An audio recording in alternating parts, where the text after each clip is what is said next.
Arising from the city of Cardia in the Thracian Chersonese, Eumenes was a man of great prudence and leadership.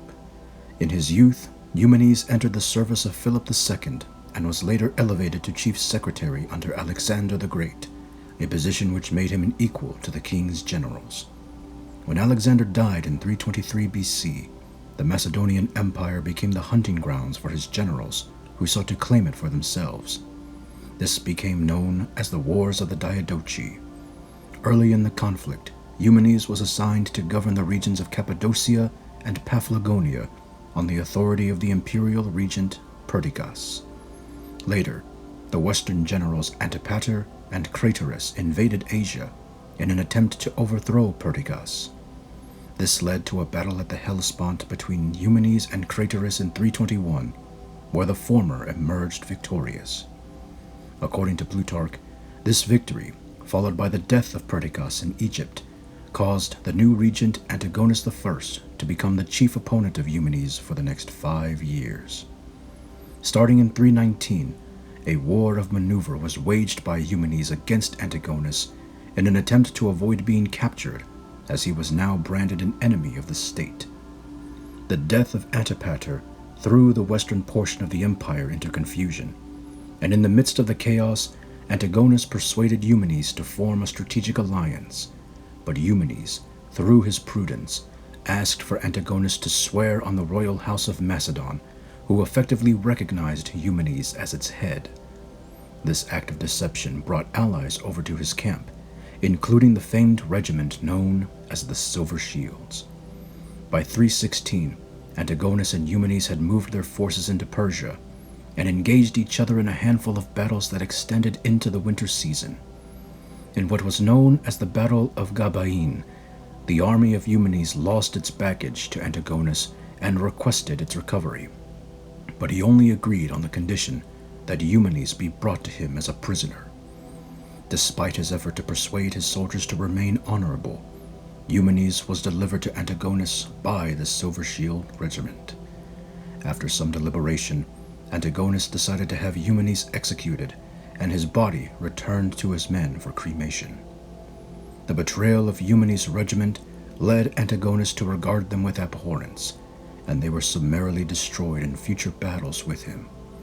As for Eumenes, his legacy is remembered as that of a prudent general whose soldiers betrayed his life on the grounds of a necessary sacrifice for survival. And now we shall turn our attention to his Roman counterpart.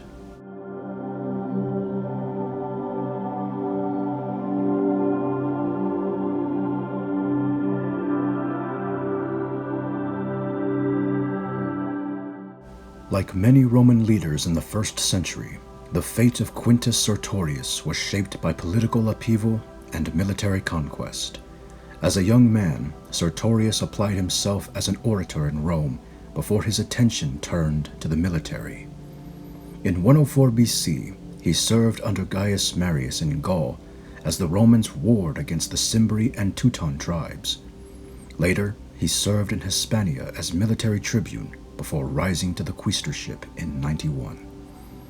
When Marius and Sulla fought their civil war in Italy, Sertorius sided with the Marian faction until Sulla's conquering of Rome forced him to flee to Hispania in 82.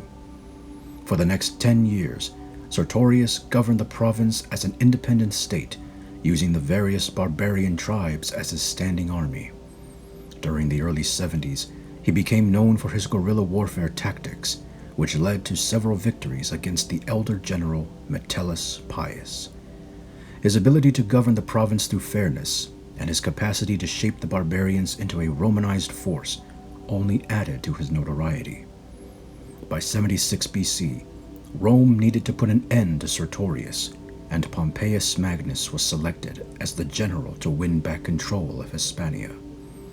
The following year, Sertorius was suffering defeats due to the combined efforts of Pompeius and Metellus. In time, his own forces saw him with contempt, including Marcus Perpenna, who sought to eliminate Sertorius and return the province back to Roman control. Since many Roman senators had joined Sertorius following the Civil War, they were among the first to support the conspiracy. As the war continued, Pompeius and Metellus used attrition tactics to slowly reduce the strength of the Sertorian forces. Not even a return to guerrilla warfare could give Sertorius the total victory he sought. By 72 BC, both the man and the province he governed were on the verge of being crushed from within. Sensing the Romans under his command were undermining his efforts, Sertorius feared for his safety and position. On the final day, Perpenna and his allies conspired to bring Sertorius to a party in celebration of a recent victory. In the midst of the excitement, Sertorius was stabbed to death by his own men. When Pompeius heard of the incident, he had Perpenna and most of the conspirators killed before reclaiming Hispania for the Roman Republic. With Sertorius gone, the last remnant of the Sulla-Marian era had finally been laid to rest.